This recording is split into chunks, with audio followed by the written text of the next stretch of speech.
உமக்கு மேல் ஒருவரும் இல்லையே, எல்லோருக்கும் மேலாக உயர்ந்தவர். உமக்கு மேல் ஒருவரும் இல்லையே.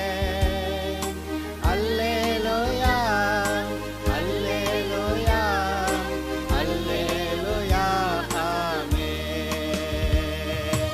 அல்லேலூயா, அல்லேலூயா, அல்லேலூயா, ஆமென். ஒருவரால் சிருஷ்டிக்கப்படாமலே தாமாக என்றென்றும் இருப்பவர். அநேக செய்திகளை கடவுள் இருக்கிறார் என்று, நம்முடைய உள்ளத்தில் பேசுகிறார் என்று, கடவுள் நம்மை உண்டாக்கினவர் என்று, அவருடைய சாயலில் ரூபத்தில் நம்மளை உண்டாக்கி அவருடைய பிள்ளையாக உண்டாக்குனதுனால அவருடைய சுபாவமே நமக்கு இருக்குதுன்னு அதெல்லாம் சொல்லிக்கிட்டு இருந்தேன். நாம் மற்ற எல்லா சிருஷ்டிகளை காட்டிலும் விசேஷமானவர்களாய், உயர்ந்தவர்களாய், மகிமையுள்ளவர்களாய் உண்டாக்கப்பட்டிருக்கிறோம்.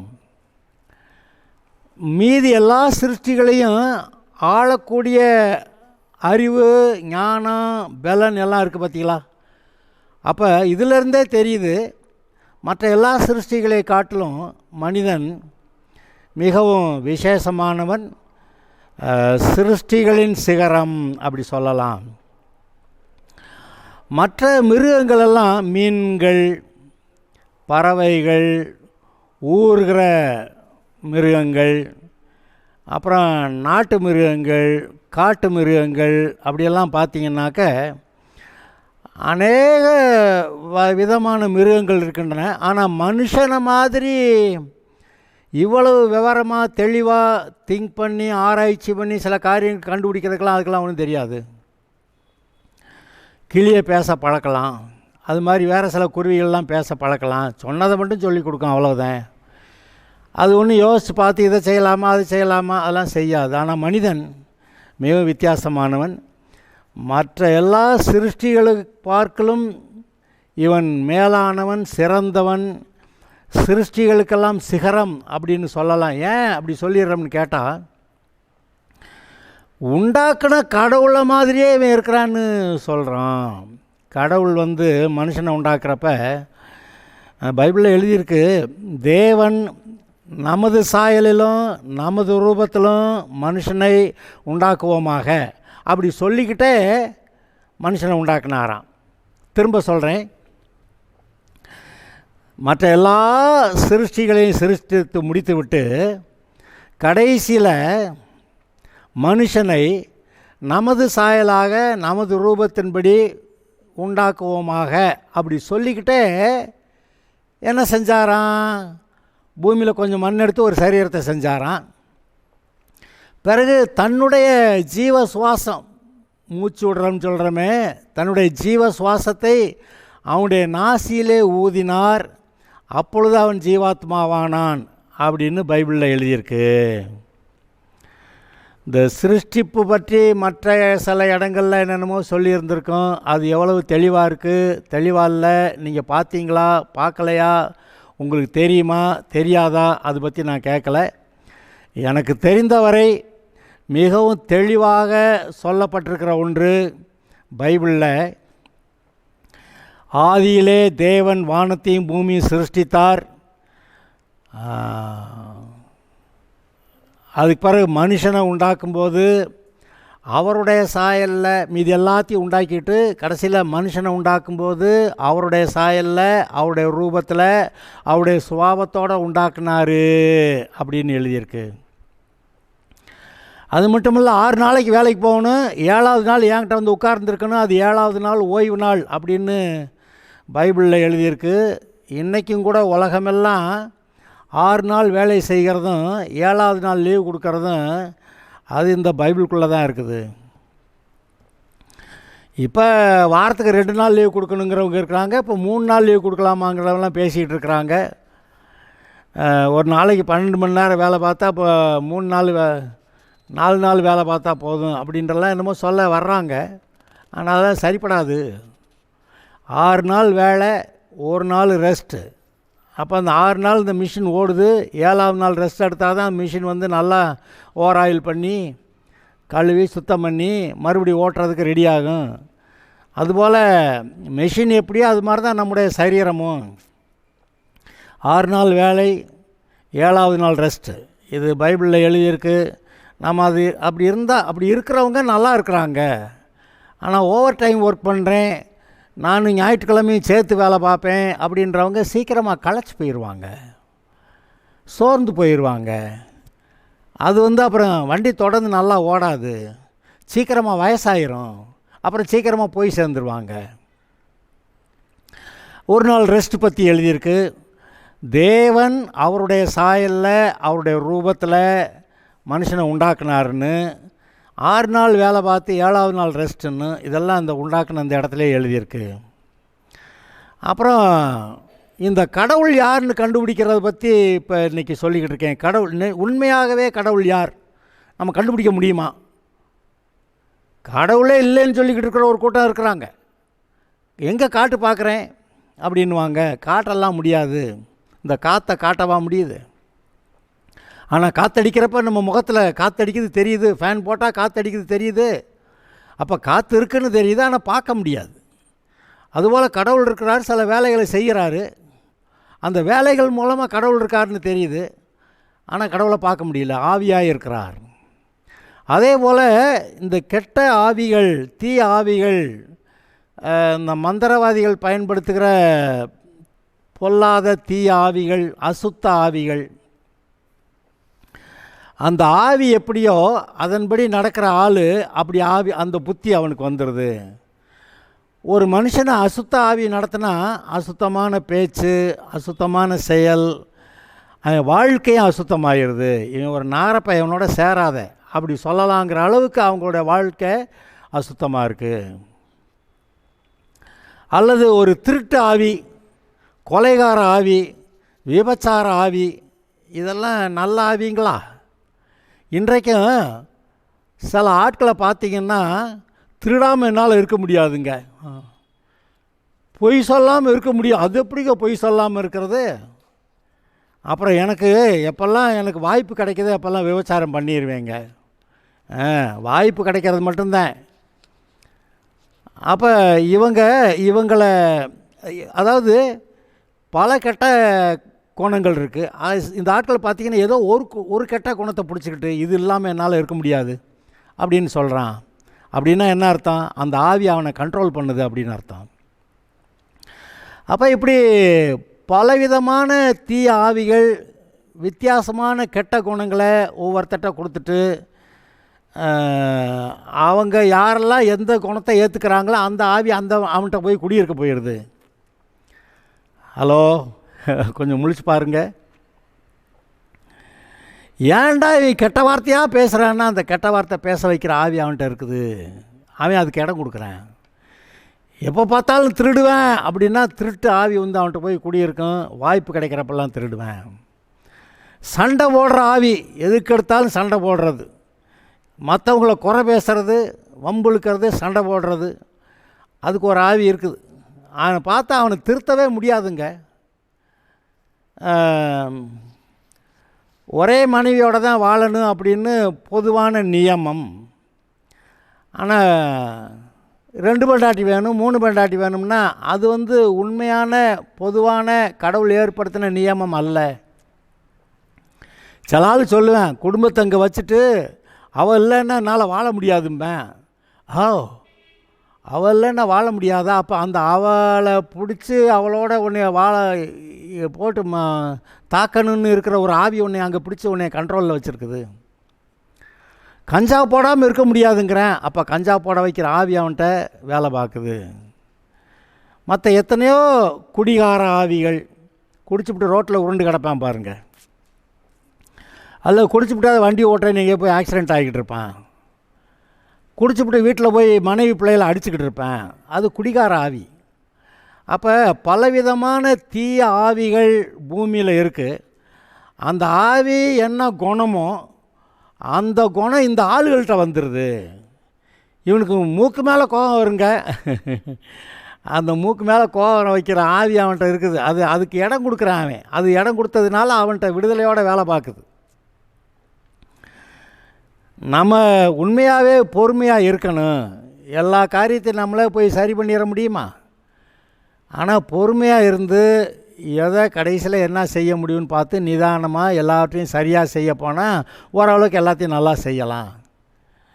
நமக்கு தான் அவசரமே.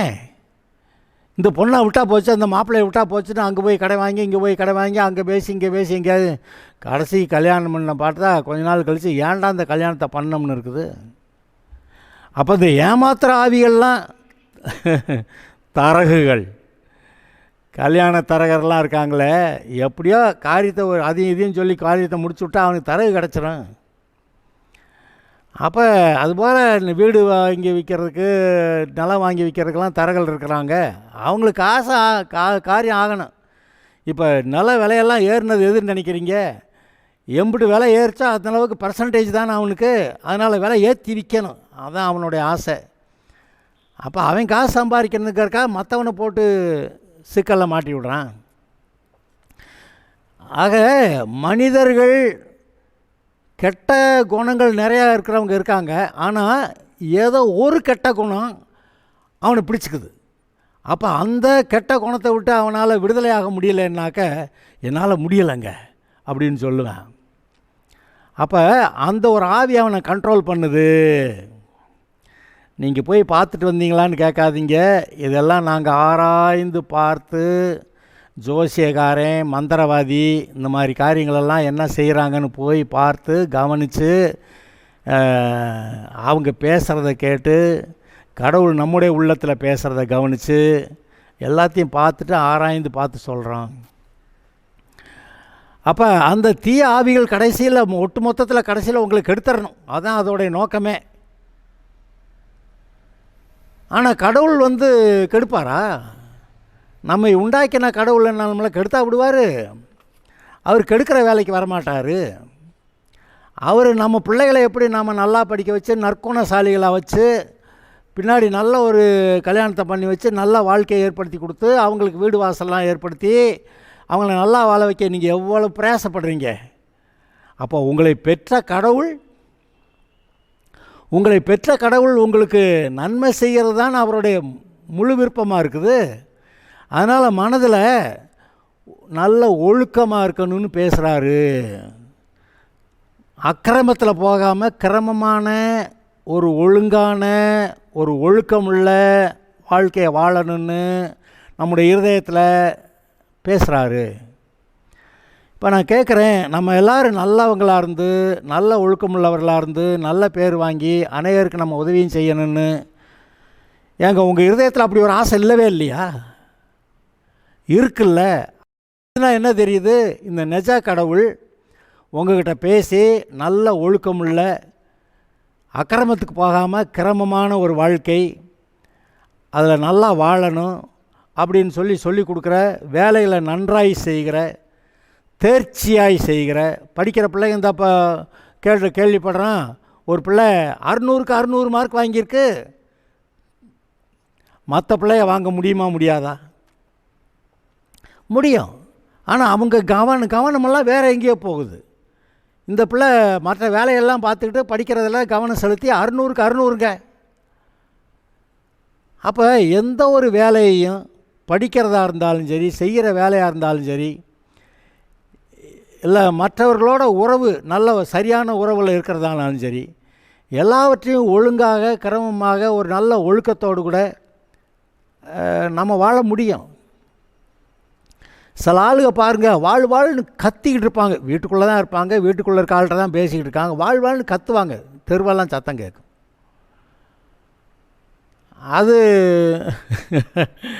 அது ஒரு ஆவியோன்னு நினைக்கிற அளவுக்கு இருக்குது. அப்போ கடவுள் இப்போ நீங்கள் இங்கே இருக்கிறீங்கன்னா நான் உங்கள்கிட்ட பேசுகிற அளவுக்கு தான் சத்தம் பேசணும். மைக் செட்டை போட்டு அலற விட்றதா? சில இப்போ இந்த கல்யாண காட்சிகளுக்கு போனீங்கன்னா மைக் செட்டை போட்டு அலறிக்கிட்டு இருக்குது. ஏன்னா அது சரி தானுங்களா? காது கிழிஞ்சிரும் போல் இருக்குல்ல.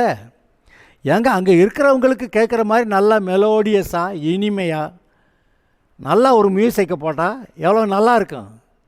ஆனால் எந்த கல்யாண வீட்டுக்கு போங்க, அங்கே 2 மைக் செட்டு அலறிக்கிட்டு இருக்கோம். ரொம்ப முதல்ல யோசனையாக கவனமாக போக வேண்டியிருக்கு. சீக்கிரமாக போய் பார்த்து பேசி முடிச்சுட்டு சீக்கிரமாக கிளம்பணும் அப்படின்னு காதை கிழிச்சிருவாங்க அங்கே இல்லாட்டி.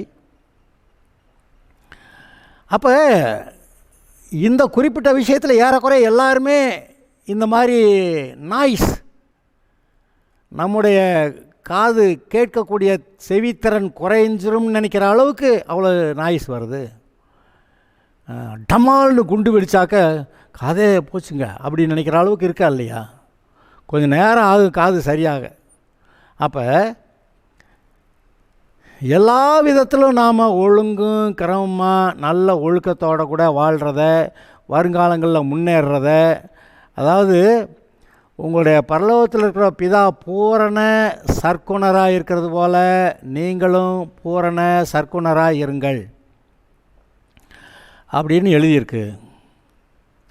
பரலோகத்தில் இருக்கிற உங்கள் பிதா, உங்கள் அப்பா, உங்களை பெற்றவர், உங்களை சிருஷ்டித்தவர், உங்களை பிள்ளையாக வச்சிருக்கிறவர், அவர் பூரண சர்க்குணர்.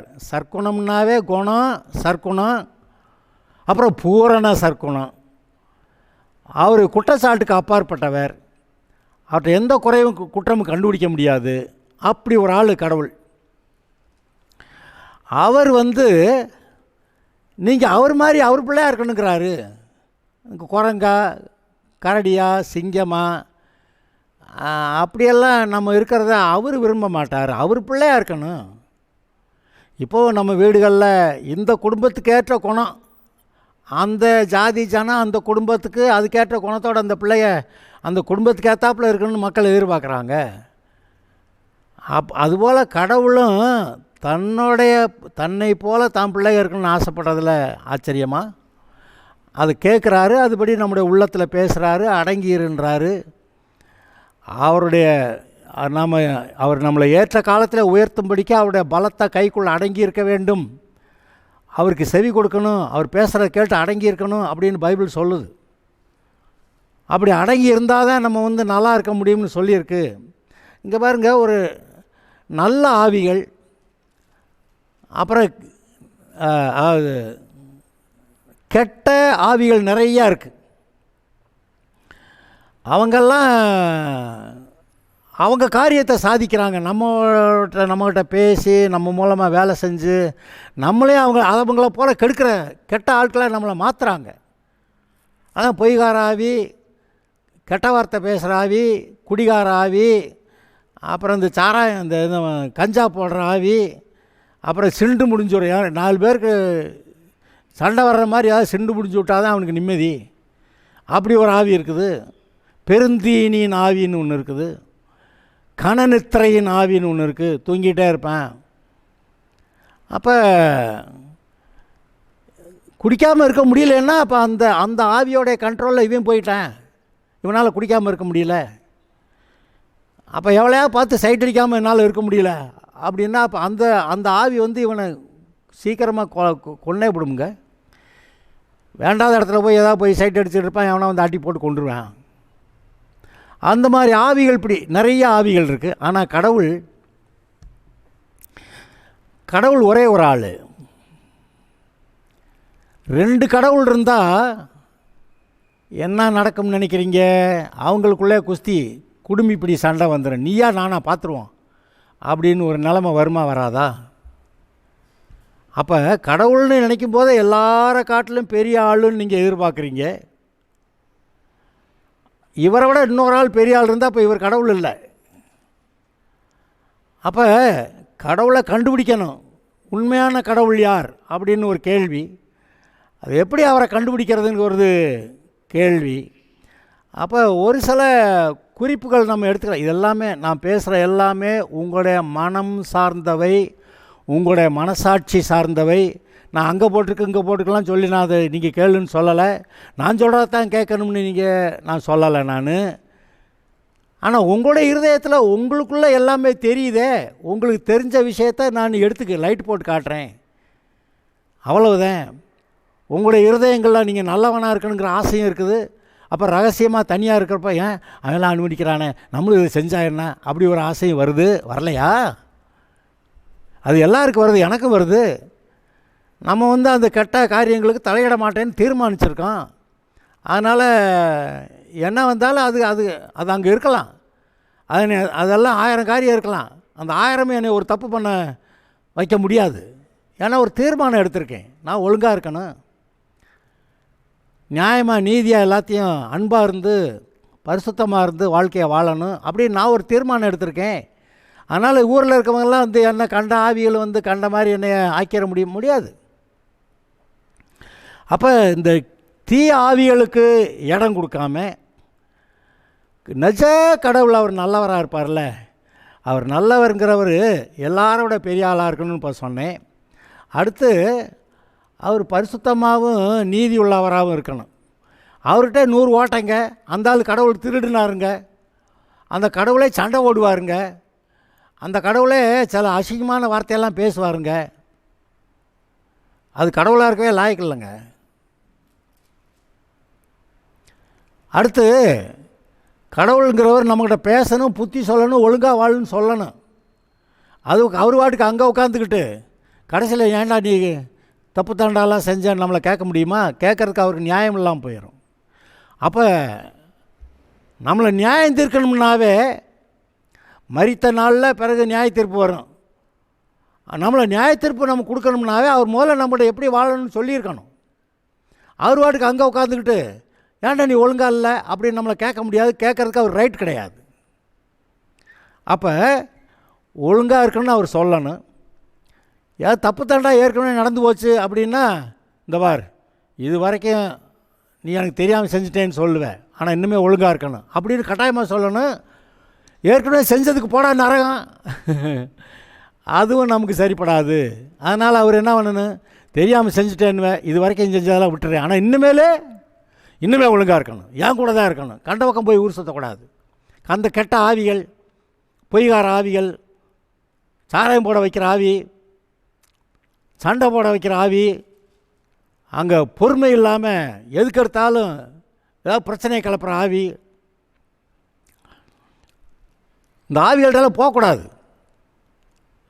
அப்படின்னு அவர் சொல்லுவாரா சொல்ல மாட்டாரா? சொல்லணும். இல்லாட்டி அவர் கடவுளாக இருக்கவே லாயக்கில்லைன்னு சொல்லுவான். பிள்ளைய ஒழுங்காருன்னு சொல்லாத பெற்றோர் யாராவது இருக்கீங்களா? உங்கள் பிள்ளைய ஒழுங்காரு அப்படின்னு சொல்லாத பெற்றோர் யாராவது இருக்கீங்களா? அப்போ கடவுள் நம்மளை பெற்றவர், அவர் நம்மகிட்ட ஒழுங்காக இருக்குன்னு சொல்லணுமா இல்லையா? நம்மகிட்ட பேசணும், நம்மளை ஒழுங்காருன்னு சொல்லணும், ஒழுங்காக படின்னு சொல்லணும், நல்ல ஒழுக்கமுள்ள ஆளாருன்னு சொல்லணும். நீ இப்படி நல்லா படித்தேன்னா உனக்கு நல்ல வேலைக்கு, நல்ல சம்பளம், நல்ல வாழ்க்கை வாழலாம், அதெல்லாம் சொல்லணும். சாராயத்தை கொண்டு முன்னாடி வச்சுக்கிட்டு ஸ்கூலுக்கு போகிறப்ப காலேஜுக்கு போகிறப்ப கொஞ்சோண்டு ஊற்றிக்கிட்டு போ அப்படின்னு கடவுள் சொல்லுவாரா? அப்போ அது கெடுக்கிறது. அது கெடுக்கிறதெல்லாம் வேறு ஆவிகள். அப்போ கடவுள் ஒருத்தர் எல்லாரோட பெரியவர், பரிசுத்தமானவர், நீதியானவர், நல்லவர், நமக்கு புத்தி சொல்கிற ஆள், ஏற்கனவே தப்பு தாண்டா நடந்து போயிருந்தா இன்னுமே ஒழுங்காரு அப்படின்னு சொல்கிற ஆள், பழையதெல்லாம் கணக்கை விட்டுறேங்கிற ஆள் நமக்கு தேவை. இப்போ நான் ஏற்கனவே சில தப்பு தாண்டாலாம் செஞ்சுட்டேன், நான் இப்போ நரகம்தான் போகணும் அப்படின்னா, இப்போ நான் கடவுளை தேடினா என்ன பிரயோஜனம்? அப்போ என்ன செய்யணும்? அவர் பழசெல்லாம் விட்டுறேன்டா, ஆனால் இன்னுமே ஒழுங்காக இருந்தால் நான் உன்னை பரலோகம் கூட்டி போகிறேன் அப்படி சொல்லணும்ல. அப்படி சொல்கிற ஆளும் வேணும். அப்புறம் நான் அன்பான கடவுள், அதனால் நல்லவன் கெட்டவன் எல்லோரும் வா பரலோகத்துக்குன்னு சொன்னால், நான் அன்பு ரைட்டு, அன்பான கடவுள் நல்லா இறக்கம் செய்யலாம், நன்மை செய்யலாம், பரலோகத்துக்கு கூட்டி போகலாம், ஆனால் கடவுளுடைய நீதி அங்கே செத்து போயிரும்ன்றேன் நான். அக்கிரமக்காரனையும் நல்லவனையும் மனம் திரும்பாத பொல்லாதவனையும் கடவுளோட சேர்ந்து ஒழுக்கமாக வாழ்ந்தவனையும் 2 பேரையும் சேர்த்து வாடா பரலோகத்துக்குன்னு சொன்னால், அந்த கடவுள்கிட்ட எந்த நீதியும் இல்லை, நியாயம் இல்லை, அவருடைய நீதி அங்கே செத்து போச்சுன்னு சொல்லுவேன் நான். அப்போ இங்கே பாருங்கள், நீங்கள் கடவுளை கண்டுபிடிக்க முடியும். ஒரு ஆள் கடவுளாக இருக்கிறதுக்கு தகுதி என்ன? அப்படின்னு நீங்கள் சொல்லலாம். எல்லாரோட பெரிய ஆளாக இருக்கணும், அவர் நல்லவராக இருக்கணும், அவர்கிட்ட அக்கிரம அநீதி எதுவும் இருக்கக்கூடாது, அவர் பரிசுத்தமாக இருக்கணும், அவர் நல்லவராக இருந்து நம்மளை ஒழுங்காருன்னு சொல்லணும், ஏற்கனவே கெட்டு போயிருந்தாக்க இன்னுமே ஒழுங்கார் பழசை விட்டுறேன்னு சொல்லணும், நியாய தீர்ப்பு கொடுக்கணும், கடைசியில் நல்லவனையும் கெட்டவனையும் சேர்த்து பரலோகத்துக்கு ஏற்றுக்கிறேன்னு சொல்லக்கூடாது. நல்லவனுக்கு பரலோகம், கடவுளோடு சேர்ந்து வாழ்ந்தவனுக்கு பரலோகம், கடவுளோடு சேர்ந்து வாழாமல் கெட்ட ஆவிகளோடு சேர்ந்து வாழ்ந்து இருந்தானே அவனுக்கு நரகம். அதான் சொல்லணும். நியாய தீர்ப்பு கொடுக்காத கடவுளாகவே இருக்க முடியாது. ஏங்க என்ன இவ்வளோ பேசுகிறீங்கன்னு கேட்கலாம். ஏங்க உங்கள் மனசுக்குள்ளே இருக்கிறத தாங்க சொல்கிறேன் நான். உங்கள் மனதில் உங்களுடைய மனசாட்சிக்குள்ளே நான் சிலரை போய் கேட்பேன், ஏய்யா இன்றைக்கி நிலைமைக்கு நீங்கள் விட்டால் பரலோகமாக நரகமானா நரகம்தான். எவ்வளவு சர்வசாதாரணமாக சொல்லுவாங்க தெரியுமா? ஏன்னா அவங்க இருதயம் பரலோகம் போகிற அளவுக்கு நல்லா இல்லைன்னு அவங்க இருதயம் சொல்லுறது அவங்களுக்கு தெரியுது. இங்கே தான் பாருங்கள், இந்த கடவுள்னு ஒருத்தர் வந்து, ஏய் அறிவு கெட்டவனே, இவ்வளோ நாள் அப்படி போயிட்டியே, இன்னுமே இந்த பொல்லாத காரியங்கள், தீய காரியங்கள், அக்கிரமங்கள், அநியாயங்கள், அசுத்தங்கள், இந்த பொல்லாத ஆவிகள், கெட்ட ஆவிகள், அதெல்லாம் கேட்காத, நீ ஏன் கூட வா, நான் கடவுள், ஏன் கூட வா, நான் தான் சர்வ வல்லவர், நான் தான் எல்லாத்தையும் உண்டாக்குனேன், உன்னை உண்டாக்குனதே நான் தான், நீ இப்போ ஒழுங்காக இருந்தாக்கா உன்னை பரலோகம் கூட்டி போகிறேன் அப்படின்னு சொல்லணும். அந்த சொல்கிறது தாங்க நற்செய்தி. இன்றைக்கி நிறைய பேர் பாவிகள் இருக்காங்க, நரகம்தான் போவாங்க. ஆனால் அவனுக்கு எது நற்செய்தியாக இருக்கும்? அவன் பாவம் மன்னிக்கப்பட முடியும், அவன் பாவத்தை தொலைக்க முடியும், அவன் பரலோகம் போக முடியும்னு சொல்கிறது தானுங்க நல்ல செய்தி அவனுக்கு. அதை தான் சொல்லிக்கிட்டு இருக்கிறான். நற்செய்தி, நல்ல செய்தி என்னது? இன்னமேல் நான் ஒழுங்காக இருக்கேன்னு சொல்லி இந்த நிஜ கடவுள்கிட்ட வந்துட்டா அவர் பழசெல்லாம் விட்டுருவார், மன்னிப்பார், உங்களை கழுவுவார், பரிசுத்தப்படுத்துவார், அவருடைய பிள்ளையாக வச்சுக்கிடுவார். அதுக்கப்புறம் தொடர்ந்து ஒழுங்காக இருந்தால் பரலோகம். அப்புறம் மறுபடியும் நான் அங்கே போகிறேன்னா போன்னு விட்டுருவார். அப்புறம் ஒன்றும் பிரயோஜனம் இல்லை. அப்போ கடவுளோட கூட இருக்க தீர்மானம், இனிமேல் ஒழுங்காக இருப்பேன், இதெல்லாம் யாரும் சொல்கிறதுனால இல்லை, அவங்க மனசாட்சிக்குள்ளே தெரியுது. இந்த கடவுளை தேடி எங்கேயோ போகிறேன்பாங்க, பரிகாரம் பண்ணுவேன்னுவாங்க, வேஸ்ட்டு. மனம் திரும்பாமல், மனசு சரியாக ஆகாமல் பரிகாரம் பண்ணுறது எதுக்கு? தொடர்ந்து பாவம் செஞ்சுக்கிட்டே பரிகாரம் பண்ணிக்கிட்டே இருக்கிறதுக்கா? ஒரு நேரம் பாவம் செய்கிறது நிற்கணுங்க, இனி பாவம் கிடையாது அப்படின்னு சொன்னாதான் ஏற்கனவே நடந்த காரியத்துக்கு பரிகாரம் செய்யலாம். இன்றைக்கி பரிகாரம் செஞ்சுட்டு நாளைக்கு வந்து பாவம் செஞ்சால் வேஸ்ட்டு. அவர் கடவுள் ஏற்றுக்கவே மாட்டார். அதான் சிலர் சொல்லுவாங்க, உங்கள் சர்ச்சுக்கெல்லாம் வந்தால் நீங்கள் பொய் சொல்லக்கூடாதும்பீங்க, பாவம் செய்யக்கூடாதும்பீங்க, அப்புறம் வேறு என்ன பாவம் செஞ்சுக்கன்னா சொல்லுவான். அப்படி முடியாது. பாருங்க, இந்த காரியங்களை கவனித்தால் எல்லாரோட பெரிய ஆள், பரிசுத்தமான ஆள், நீதி உள்ளவர், நல்லவர், அன்பானவர், இரக்கம் செய்கிறவர், உதவி செய்கிறவர், நல்லா வாழ வைக்க வழி சொல்லுகிறவர், பழசை விட்டுட்டு நீ ஒழுங்காக என்கிட்ட வா, உன்னை மன்னிக்கிறேன், ஆனால் இனிமேல் ஒழுங்காரு, உன்னை பரலோகம் கொண்டு போய் சேர்க்குறேன் அப்படின்னு சொல்லுகிறவர், நல்லவன் கெட்டவன் எல்லாரையும் பரலோகத்தில் கூப்பிட்டுக்கிறாம நல்லவனுக்கு பரலோகமும் கெட்டவனுக்கு நரகமும் கொடுக்குற ஆள், அவர் தாங்க கடவுளாக இருக்க முடியும். நீங்கள் தேடி பாருங்கள், எனக்கு தெரியும். இருதயத்தில் சுத்தமுள்ளவர்கள் பாக்கியவான்கள், அவர்கள் கடவுளை கண்டுபிடிப்பார்கள். கடவுளை கண்டுபிடிக்க, கடவுள் வந்து சுத்தமான ஆள், பரிசுத்தமான ஆள். இங்கே போய் இருக்கிற எல்லா குப்பையும் அக்கிரமத்தையும் அநியாயத்தையும் பாலியல் பலாத்காரங்களையும் இங்கே வச்சுக்கிட்டு, அசுத்தமானதை இங்கே வச்சுக்கிட்டு கடவுளை கண்டுபிடிக்கிறேன்னா, அது மாதிரி இருக்கிற ஆவிகள் வந்து முன்னாடி நின்றுக்கிட்டு நான் தான் கடவுள் அப்படின்னு சொல்லுது. அப்புறம் அதை கும்பிட்டுக்கிட்டு இருக்கிறவங்க நிறைய பேர் இருக்காங்க. ஆனால் நான் கேட்குறேன், நிஜா கடவுளை பார்க்கணுமா? வழி இருக்கிறது. இருதய சுத்தமாக இருந்தால் கடவுளை பார்க்கலாம். அப்புறமேல் அடங்கி இருந்தால் கடவுளோட கூட போய் பரலோகத்துக்கு போயிடலாம். ஓகே, இதை சொன்ன வார்த்தைகளை கவனிங்க, இது உங்களுக்கு பிரயோஜனமாக இருக்கும். Okay, God bless you.